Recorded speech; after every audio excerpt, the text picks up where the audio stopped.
ايه ده؟ انت لسه عايش يا كوتش؟ عديت ازاي من النادي الكبير؟ انت تستعبط ياض ولا ايه؟ ايوه انا فكيت الحبل وهربت يعني يا كوتش، ولا عملت ايه؟ هقول لك انا دلوقتي عملت ايه. ايه قلبك ابيض يا كوتش، قلبك ابيض. حد بقى يناولني رقبتك. انت هتعمل فيها جزار ولا ايه يا كوتش؟ الحقوني. خد يلا. اي عيني اي عيني، الحقوني، هاتوا حوش من عليا.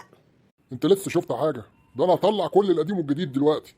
الله يخرب بيتك يا فاهم، وبيت اليوم اللي شفتك فيه. هضربك بقول لك. هضربك خلاص، هي طقت في النار، هضربك يا ناس. حد يحوش من عليا بدل ما اضربه.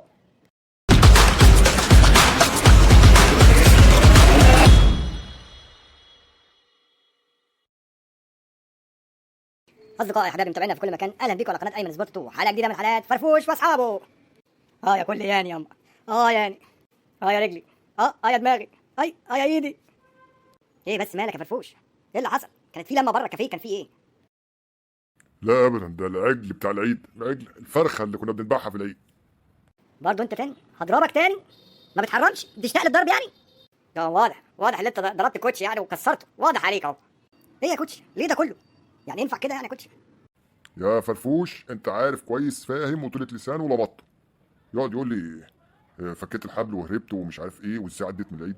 ده كويس اللي انا ما شفتهوش. ما شفتهوش كده كنيله وانت عامل زي الانتريه بتاع ستي.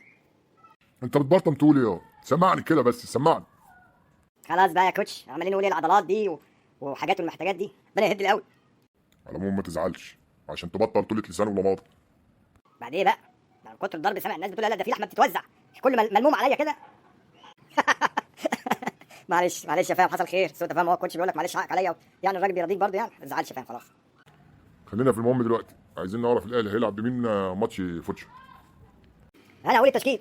يا دراعي، لا خلي عنك انت فاهم، وهنقول انا والكابتن بقى، عشان انت بقى متدغدغ على الاخر. تضحك يا فرفوش، انا عمال اقول الحقوني وانت قاعد لي هنا تشرب شاي.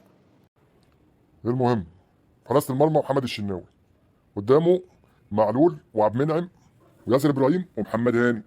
خط الوسط ديانج ومروان عطيه ومحمد مجدي قفشه، وفي الهجوم حسين الشحات وبيرسي تاو وكهربا راس حرب. يا كل يعني اصدقائي احبابي متابعينا في كل مكان، وبكده انتهت حلقتنا. يا رب يكون وفقنا، يا رب يكون اسعدناكم، ويا رب ما تنسوناش باللايك والاشتراك في القناه وتفعيل زر الجرس، وادعوا الفاهم عشان شكله كده يروح لالمانيا يتعالج.